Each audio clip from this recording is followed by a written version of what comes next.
Welcome back to SK1 किस and कल के वीडियो के कमेंट सेक्शन में एक क्वेश्चन था which I believe is rather important in classical mechanics and ये है regarding the connection between first and second laws of Newton and well here the commentator says कि उन्होंने अपने एक टीचर से पूछा था कि can we derive Newton's first law from Newton second law and one teacher says yes you can derive क्योंकि second law basically कहते हैं ऑब्वियसली कि अगर किसी ऑब्जेक्ट पे कोई फोर्स एक्ट नहीं करी है तो उसका मोमेंटम चेंज नहीं होगा या फिर वो एक्सेलरेट नहीं करेगा।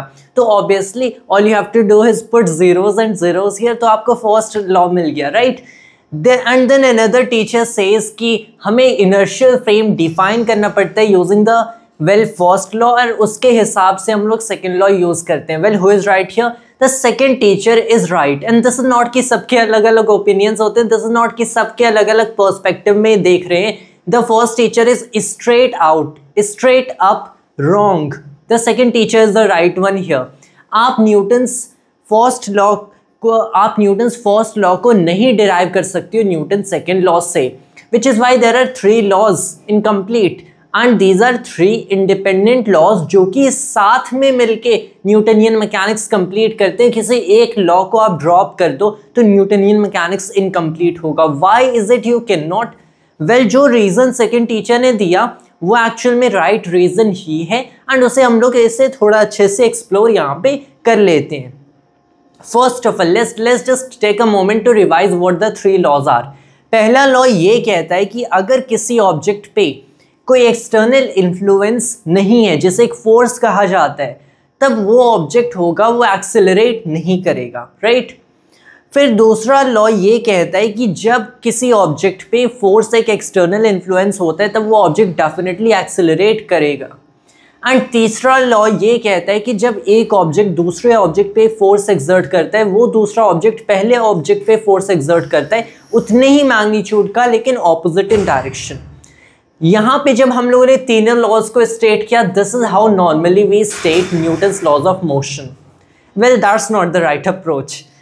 हम लोगों ने जो 3 स्टेटमेंट्स दिए हैं these are not complete statements. इसमें अब मैं ऐड करता हूँ what actually completes Newtonian mechanics, the concept of an inertial frame.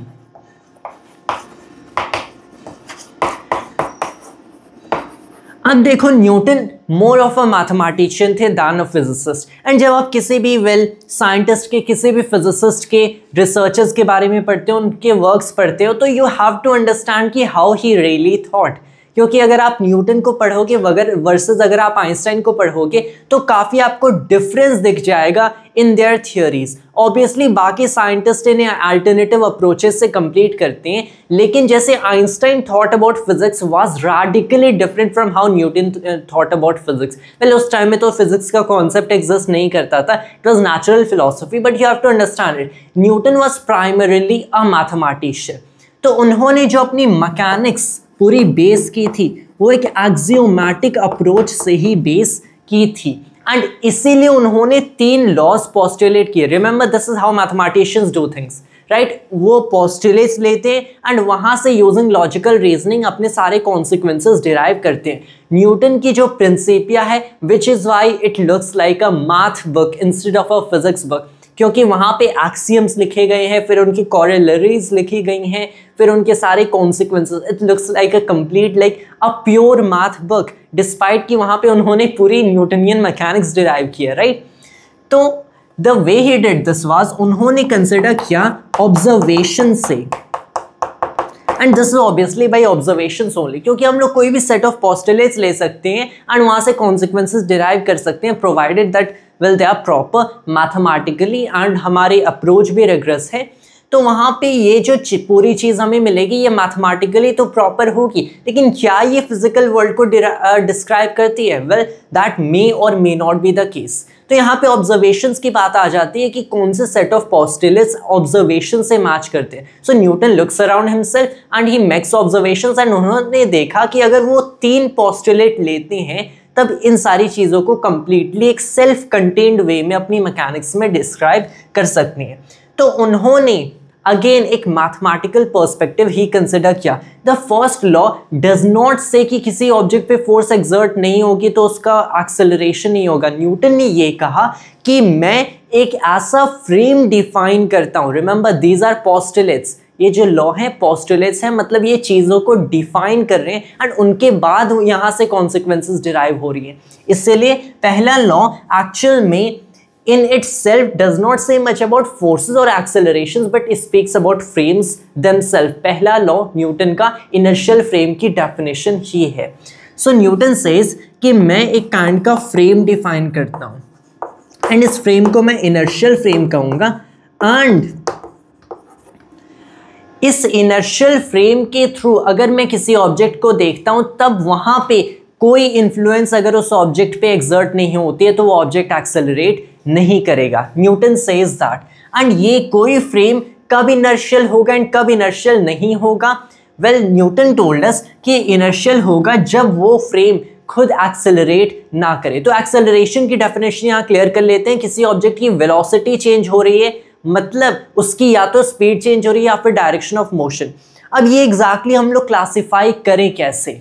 This is a big problem here क्योंकि सारा मोशन रिलेटिव है जैसे गैलीलियो ने हमें बताया। तो एग्जैक्टली एब्सोल्यूट मोशन का तो यहाँ से कॉन्सेप्ट हट गया। तो हमें एक्सेलरेशन कैसे पता चलता है कौन ऑब्जेक्ट एक्सेलरेट कर रहा है या फिर नहीं कर रहा है? इंडीड तो न्यूटन सेज कि well how about we step out of Earth. अगर हम लोग डीप एम्प्टी स्पेस में देखें तो वहाँ पे एक एब्सोल्यूट, तो उसके हिसाब से हम लोग एक रेफरेंस फ्रेम डिफाइन कर सकते हैं। How about you take the very distant stars, जो आपको स्काई में ये इतने डिस्टेंट स्टार्स दिखते हैं, ये इतने दूर हैं कि इनकी मोशन एब्सोल्युटली नेग्लिजिबल होती है। तो उनके हिसाब से आप एक ऐसा रेफरेंस फ्रेम डिफाइन कर सकते हो कि जिसमें कोई ऑब्जेक्ट रेस्ट पे एब्सोल्युटली है। So this is a very Angénieux approach. तो हम लोग क्या डिफाइन करते हैं कि कुछ ऑब्जेक्ट्स वेल एक्सेलरेट करते हैं एंड जब वो ऑब्जेक्ट एक्सेलरेट करेगा उस फ्रेम में हम लोग फर्स्ट लॉ नहीं यूज करेंगे। Why not? Well let's look at an example here. मान लो मेरे पास एक ब्लॉक है एंड मैं यहां पे खड़ा हूं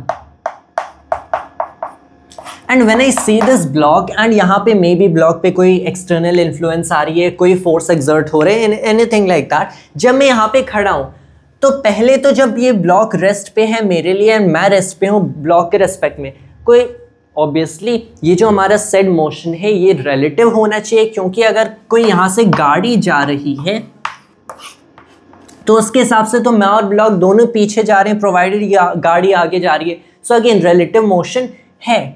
लेकिन जब ये गाड़ी जैसे अब एक्सेलरेट करने लगती है तब हमें एक फीलिंग आ जाती है तुरंत कि गाड़ी एक्सेलरेट करिए। This is one of the peculiar things about motion. Not all motion is relative. Alright, I think मैंने अभी एक स्टेटमेंट शायद कहा होगा, I don't know how I said it, कि all motion is relative. Is like no, not all motion is relative. All inertial motion अगर कहा जाए इज रिलेटिव। जब ये गाड़ी एक्सेलरेट करती है, अब कैसे पता चलेगा ये एक्सेलरेट करती है? वेल आपको पता चल ही जाएगा क्योंकि आपको वो फीलिंग आ जाती है। How exactly? वेल आपको what you will say is कि when you are sitting in this car and जैसे आपकी speedometer higher and higher readings दिखाती है, आपको फील होता है जैसे आप बैकवर्ड पुश कर रहे हो। इस फीलिंग की वजह से हम लोग बता सकते हैं कब हम लोग एक्सेलरेट कर रहे हैं किसी इस ऑब्जर्वर के रेस्पेक्ट में।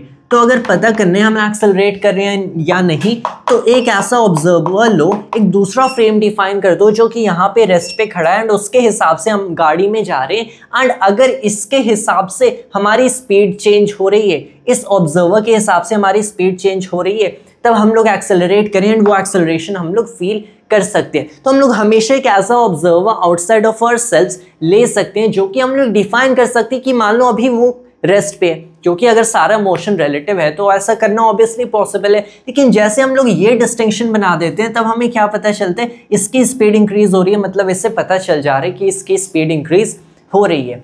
सो दिस इज कि यहाँ पे सारा जो इनर्शियल मोशन है, मतलब जहाँ पे कोई एक्सेलरेशन नहीं हो रहा है उस खुद ऑब्जर्वर का, वो सारा इनर्शियल मोशन रिलेटिव है।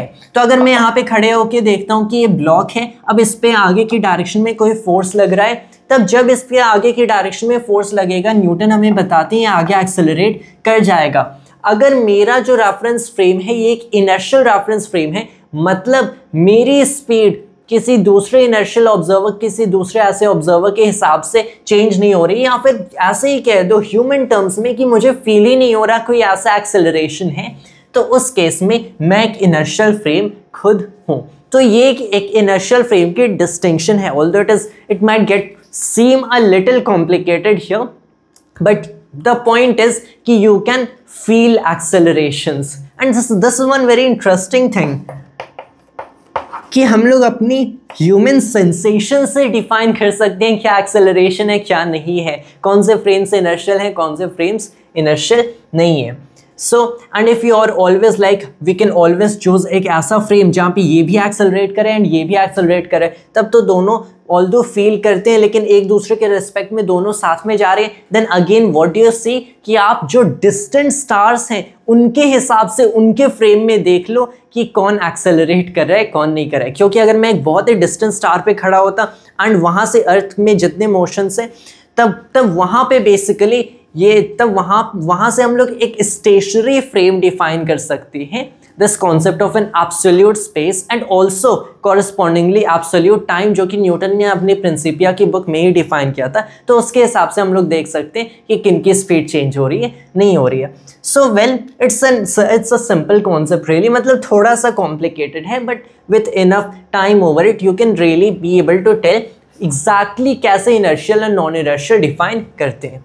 तो जहाँ पे ये फ्रेम खुद एक्सेलरेट नहीं कर रहा हो वो इनर्शियल है, एंड तब न्यूटन ने हमें बताया कि हर एक इनर्शियल फ्रेम ऑफ रेफरेंस में ऐसा होता है कि जहाँ पे किसी ऑब्जेक्ट पे जो टोटल फोर्स है वो ज़ीरो होती है, मतलब वो ऑब्जेक्ट एक्सेलरेट नहीं करता।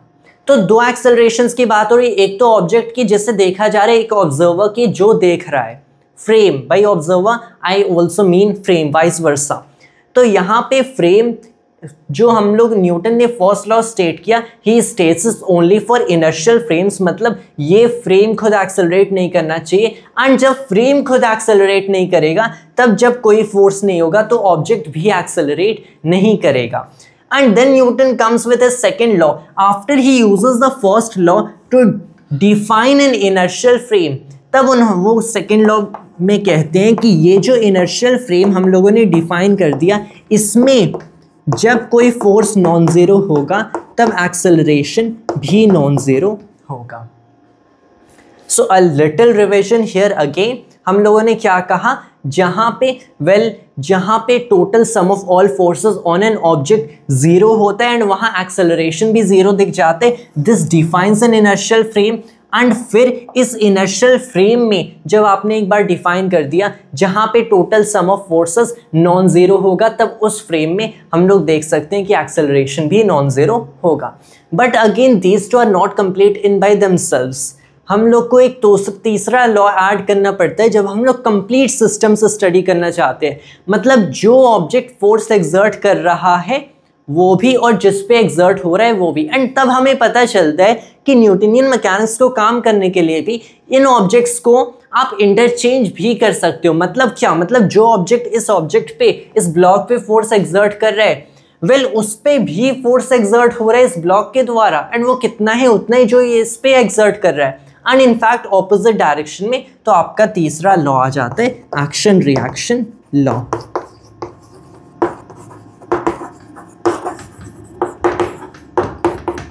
तो I think Newton's laws of motion हमें ऐसे समझा दिया जाता है, ऐसे पढ़ा दिया जाता है, but not many people understand how Newtonian mechanics really works. You have to understand Newton एक मैथमेटिशियन थे, तो उन्होंने अपनी क्लासिकल मैकेनिक्स की एक एक्सियोमैटिक डिस्क्रिप्शन बनाई थी। फर्स्ट लॉ उन्होंने डिफाइन कर दिया था कि जहाँ पे आपको ये लॉ ये चीज़ें वैलिड दिख जाए, या फिर मैंने ये वाला एग्जांपल से समझाया, this is a more mathematical approach, जहाँ पे ये चीज़ वैलिड दिख जाए वो फ्रेम एक इनर्शियल फ्रेम है एंड उस इनर्शियल फ्रेम में ये लॉ वैलिड होता है। एंड जब आप उस कंप्लीट सिस्टम को देखना चाहो, मतलब जो फोर्स एक्सर्ट हो रहा है जिस पे हम लोगों ने ये यूज़ किया, लेकिन वो जो दूसरा सिस्टम है जो फोर्स एक्सर्ट करे उस पर भी फोर्स एक्सर्ट हो रहा है by the action reaction forces, by the action reaction law.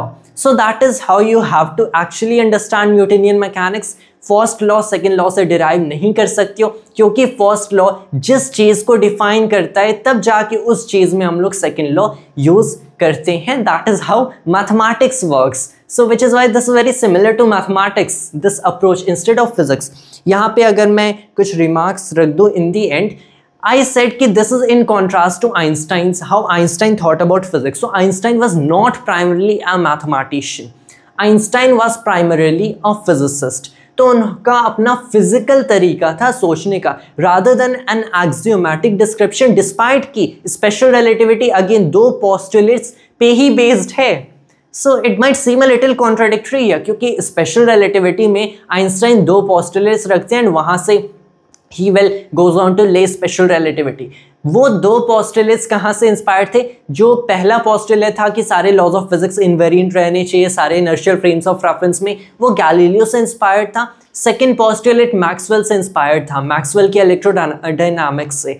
तो यहाँ पे भी ये observations of these previous laws से ही inspired था, and Einstein goes on to deduce all that, but again he doesn't kind of goes like defining things जैसे Newton define कर रहे थे in all these cases. rather जो definition की जहाँ पे बात आ गई, he used to take predefined things.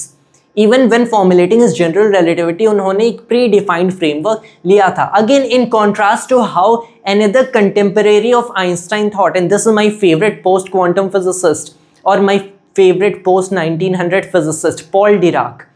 I think I can say Newton and Dirac are my two favorite physicists. Pre 1900 Newton, post 1900 Dirac, and Dirac was again primarily I would say a mathematician. Despite कि Dirac by profession एक physicist थे, एक theoretical physicist, वो originally mathematics से study करने गए थे and then his interest shifted towards physics, लेकिन उनका अप्रोच हमेशा मैथमेटिकल था. जिस रीज़न से जैसे उन्होंने क्वांटम मैकेनिक्स को फॉर्मुलेट किया वो भी न्यूटन की तरह एक एक्सियोमैटिक डिस्क्रिप्शन थी. So you have to be aware of these distinctions, कैसे अलग अलग physicists सोचते हैं, and then only can you truly understand their works. That was all for today's video of mine, and thanks to all viewers.